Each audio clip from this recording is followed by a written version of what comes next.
اس video کے اندر ہم آپ کو نہایت ہی آسان جگہ کی، مکان کی، فیکٹری کی، دکان وغیرہ کی تشخیص کا طریقہ بتائیں گے۔ جو لوگ ہمارے یہاں سے کورس کر رہے ہیں ان سب کو اس کی اجازت ہماری طرف سے ہے۔ منزل جو ایک عام کتاب کے انداز میں ملتی ہے دکانوں پر، اور انٹرنیٹ پر بھی اس کا PDF موجود ہے، 33 آیات کچھ کم و زیادہ وہ جمع کی ہیں حضرت شیخ نے، اور حضرت شاہ ولی اللہ صاحب کے حوالے سے اس کو منزل کہا جاتا ہے۔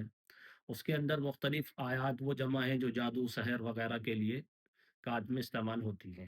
تو یہ منزل سے تشخیص کا طریقہ ہم آپ کو بتا رہے ہیں۔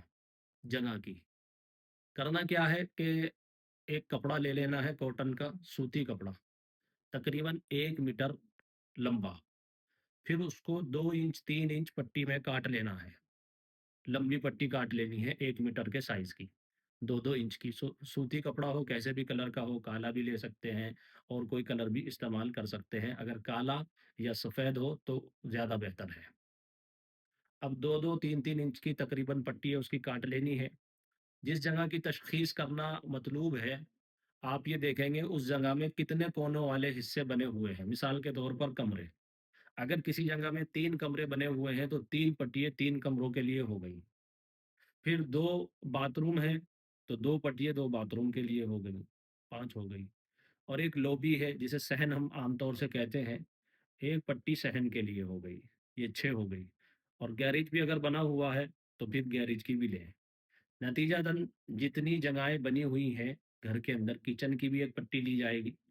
اس طریقے سے اگر چھوٹا اسٹور ہے تو وہاں کی بھی 1 پٹی الگ سے کاٹی جائے گی۔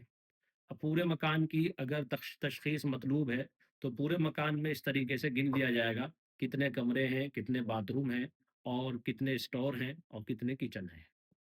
پھر ایک آخر میں اوپر جو پلین چھت ہوتی ہے اس کی لی جائے گی۔ اس طریقے سے ٹوٹل پٹیے ہر ایک کے اعتبار سے لے لی جائے۔ کسی مکان میں 9 آئیں گی، کسی میں 8، کسی میں 7، مختلف وہاں کی تعمیر کے اعتبار سے یہ پٹیاں ہو جائیں گی۔ کرنا کیا ہے، اب ان پٹی کو سب سے پہلے ناپ لینا ہے۔ وہ ناپ کے 1 میٹر آپ نے کپڑا کاٹا ہے اور اس کو نشان لگا لینا ہے کسی چیز پر۔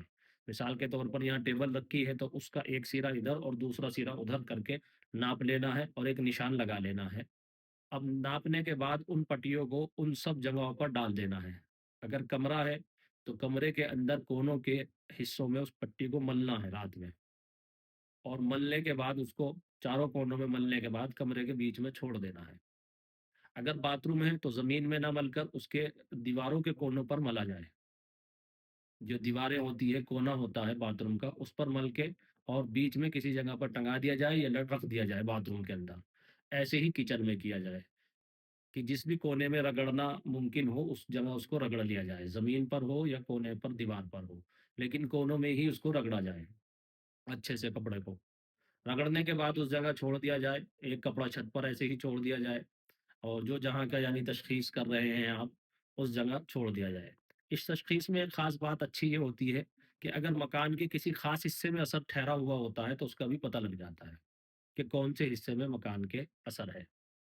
اب صبح جب ہو جائے تو صبح میں بھی اس کپڑے کو اسی طرح رگڑیں، اور پھر رگڑنے کے بعد ان سب کو جمع کر لیں۔ اپنی یاد رکھنے کے لیے آپ اس کپڑے پر جو جس کمرے کا تھا اس کو لکھ سکتے ہیں، کمرہ نمبر 1 کا کپڑا یہ ہے، کمرہ نمبر 2 کا یہ ہے، یہ باتھ روم کا ہے۔ پھر ان سب کو جمع کر لیا جائے اپنے سامنے، اور سامنے جمع کرنے کے بعد یہ کیا جائے کہ پوری منزل پڑھنے کے بعد اس پر دم کیا جائے۔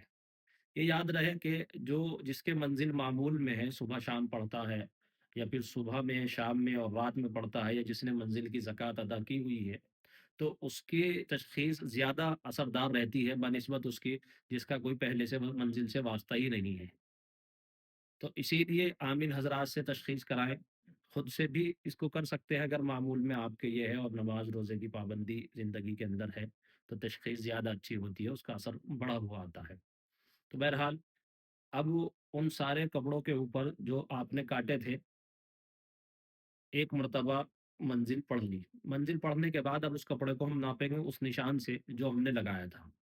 اگر نشان گھٹ رہا ہے، نشان سے کوئی کتر کوئی کپڑا جو آپ نے کاٹا ہے وہ گھٹ رہا ہے، تو وہاں جادو کا اثر ہے، اور اگر بڑھ رہا ہے تو وہاں جنات کا اثر ہے۔